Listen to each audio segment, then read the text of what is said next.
Design thinking. So for me, design thinking is it's a holistic approach to helping you solve a whole variety of problems. I think it can actually help you either just become unstuck when you've got something really specific that you're looking at, or it can help you holistically think of where your real problem area is in the first place. It's about going from need finding, understanding of your context, which can often help you kind of reframe what your real problem was in the first place. Because when you actually speak to end users or customers, you can look at extremes within a particular market. It can help you to have ideas about your direction that you may never have had without doing that initial observation and understanding. It's about going from that observation and need finding through to synthesizing everything you've seen, looking at the real opportunities, quickly coming up with some ideas, prototyping them, iterating that, and then kind of starting the whole process again, right? Taking those ideas back to end users, getting feedback, iterating. So it's a holistic approach, it's iterative. It also includes, by its nature, it needs to include experts from different areas. It's actually a great way of getting people to work together in a kind of common process and way of thinking. Well, I think design thinking is where you use design to solve a particular problem. And that can be, design can be visual. It can also be something that we want to design a better experience.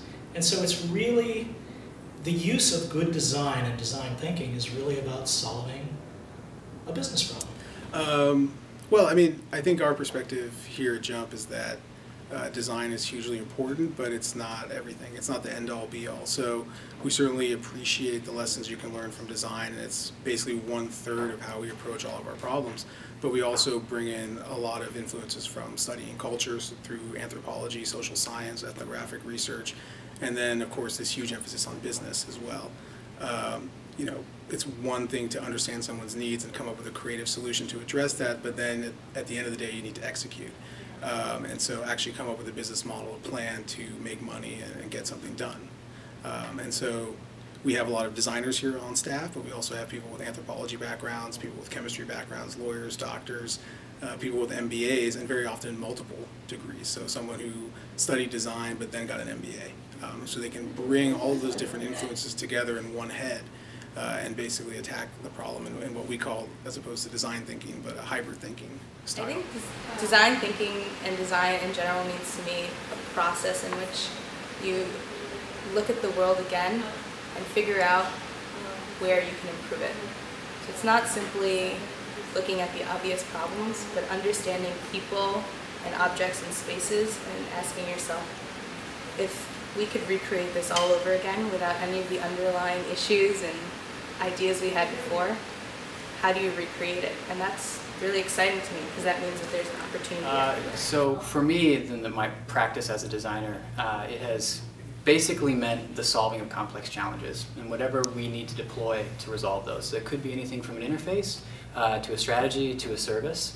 And to me, the systematic thinking of those solutions is what really drives me as a designer. So to me, that's what we're really being asked to do, is come in, shake things up, and really take those hard problems that companies are having trouble with and help them find a way through that complexity.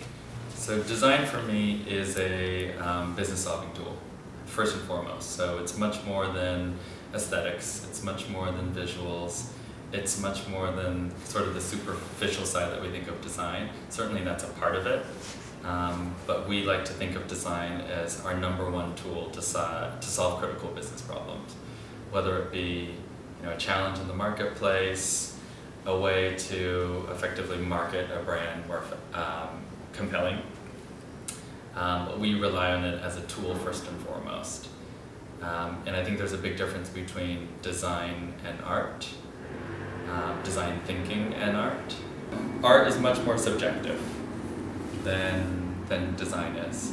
Design is meant to achieve set objectives, and those objectives are, for our clients, rooted in business goals.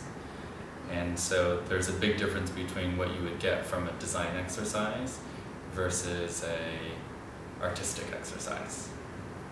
And rightfully so, because they're meant to do different things.